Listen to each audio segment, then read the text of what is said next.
Investing while you carry high-interest debt is mathematical suicide. Warren Buffett said so himself. No stock pick can out-earn an 18% interest rate. Neither can any hedge fund. There is exactly one fix. Almost nobody does it. That debt, though, comes later. Years before Buffett ever mentioned it, he stood in front of a room full of strangers and priced a different asset out loud. One sitting inside your own throat and your own pen. This series is educational, not financial advice, built for people serious about thinking clearly over decades, not for chasing headlines. Subscribing is simply a vote for staying in that conversation a little longer. If you already carry a core investment philosophy of your own, put it in the comments. That's how a global community of disciplined investors gets sharper together. In November of 2009, Warren Buffett sat for a televised Q&A inside a lecture hall at Columbia University. A student asked him what business school never quite teaches. Buffett's answer was not a lecture. It was a literal offer. He said he would pay $100,000 in cash right there for 10% of any student's future lifetime earnings. $100,000 for 10% of a stranger's future. Now ask yourself, what does that say about the other 90% still sitting, unpriced, in that same room? Run the arithmetic. The answer appears on its own. If 10% of your future earnings is worth $100,000, then 100% of those earnings is worth $1 million. Every student in that hall was already a $1 million asset. They had simply never been appraised. Then Buffett added the multiplier that changes everything. Master clear communication, both written and spoken. Your total value rises by 50%. On a $1 million base, that is $500,000, added almost overnight. Push that 50% through the original offer. The 10% stake itself moves. $100,000 becomes $150,000. Communication was not a soft skill in that room. It was the highest yielding line item on the entire balance sheet. What kind of intelligence loses half its market price the moment it goes unspoken? Buffett answered that one too, in his own blunt language. Brilliance you cannot communicate, he said, is like winking at a girl in the dark. Nothing happens. This was never theory for him. As a young man, Buffett was genuinely afraid of public speaking. He built his class schedule specifically to avoid any course that required standing at a blackboard. Just the thought of speaking in front of a room made him physically sick. A mind already built for numbers, paralyzed by nothing more than a row of faces. So what does a man do when the one fear standing between him and his own potential refuses to leave on its own? Buffett enrolled in a Dale Carnegie public speaking course. The total cost was $100. The return on that $100, he would later admit, redirected the entire course of his career. He finished the course. He kept the certificate. It is dated to the early 1950s. Paper proof that a frightened young man walked directly into the one thing that scared him. Decades later, in his office in Omaha, the walls tell a deliberate story. His University of Nebraska degree never made it onto those walls. Neither did his graduate degree from Columbia. The only certificate hanging in Warren Buffett's office is the one from that $100 Dale Carnegie course. Why would the most successful investor of his generation choose that over 2 university degrees? Because knowledge that stays locked inside you. Real communication has nothing to do with charisma or stage presence. It is the ability to structure a clear answer the instant a hard question lands without warning.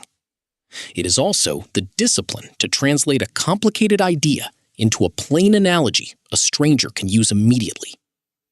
Confronting a disagreement directly is part of it too, choosing friction now over compounding confusion later. Skills like these do not just support a career. Together, they build a moat around it, one a competitor cannot simply copy.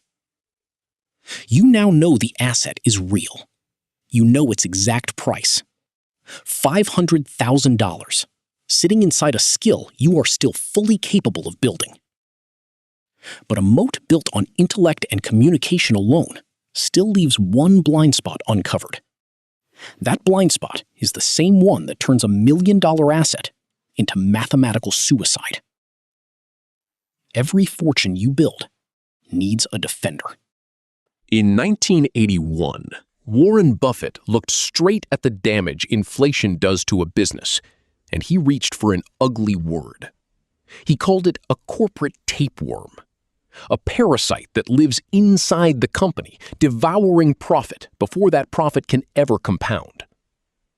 Picture a business that turns out 8 to 10% profit on every dollar its owners have put in. A healthy report card by any standard. Inflation arrives. It quietly cleans the plate.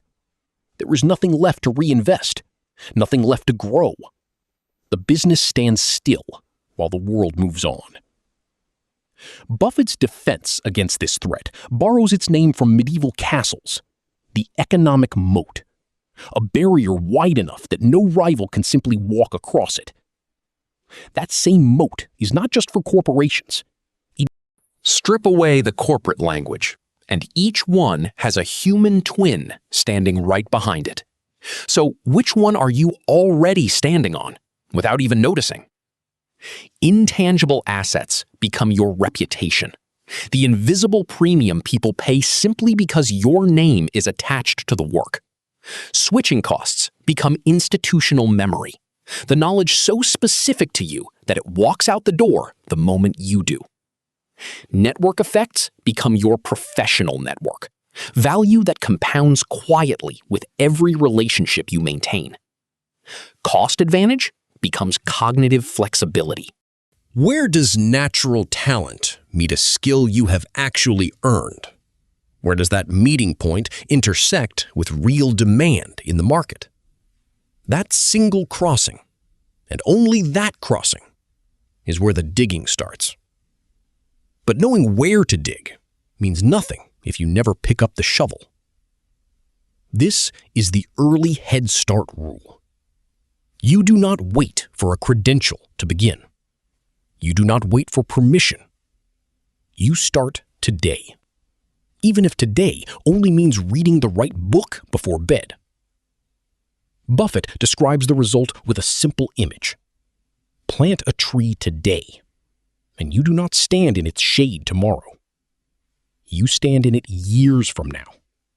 After the roots have had time none of us can buy back. The moat is underway, but there is one force that can fill that moat back in overnight, and it is not inflation. It is debt. Look at the math, plainly. A credit card carries an interest rate near 18 to 20% or higher. The stock market, historically, has returned somewhere between 8 and 11% a year, on average. The gap between those two numbers is not a detail. It is the whole problem. Run it on $1,000. Invest it well, and a strong year might hand you back roughly $100 in gains. Carry that same $1,000 on a card at 20%, and you owe roughly $200 before the year is through. One number is a hope. The other is a certainty. Now, none of this is a guarantee of future market returns. This is offered for educational purposes only, not personalized financial advice.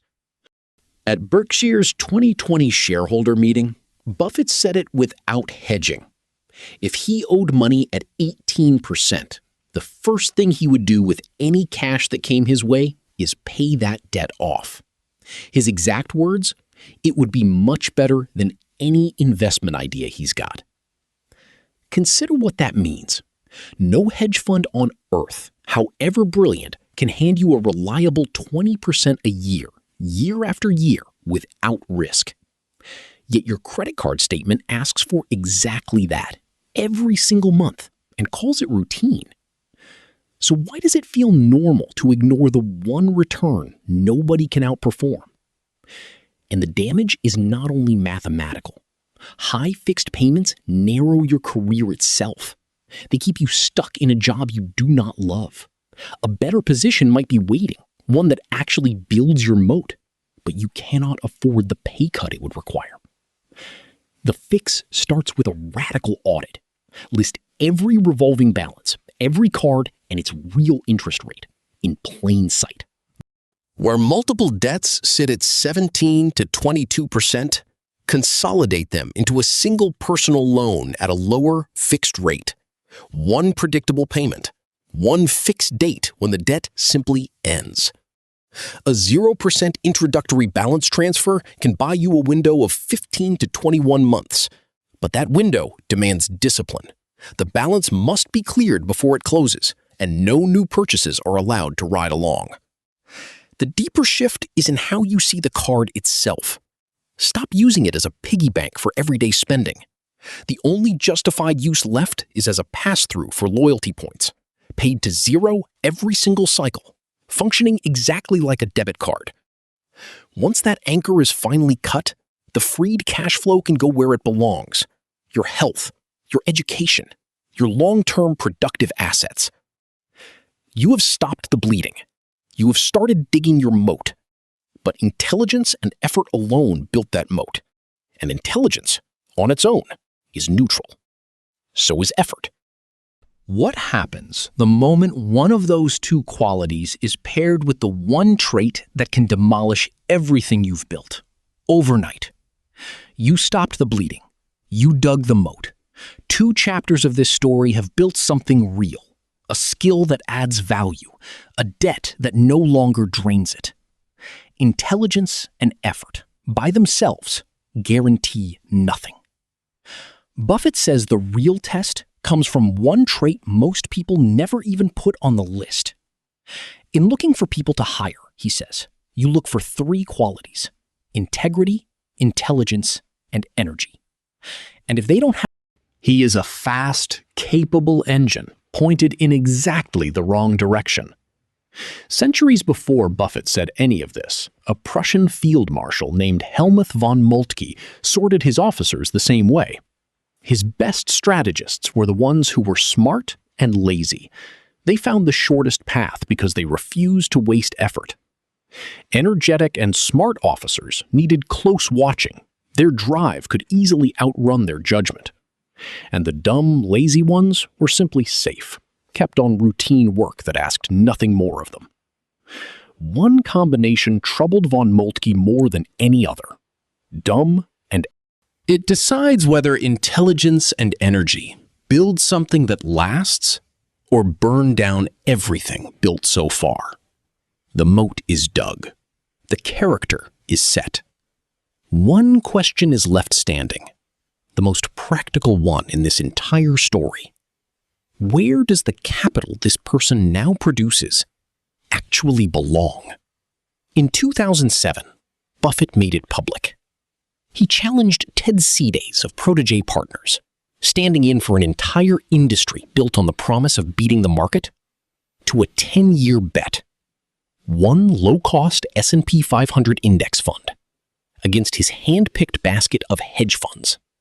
That industry runs on a fee model known as 2 and 20. 2% of your money. The index fund's cumulative return, 125.8%. Roughly 8.5% a year, with no one picking a single stock. And the hedge funds, the ones charging investors for their expertise, 21.7%. Total, across an entire decade, roughly 2% a year after every fee was paid. The final payout, $2.2 million, did not go to Buffett himself. It went to Girls Inc. of Omaha, a charity supporting girls' education, exactly as the two men had agreed back in 2007. Buffett often points back to Ted Williams in his book, the science of hitting. Williams divided the strike zone into 77 cells. He only swung at pitches landing in his best cell, letting everything else go by.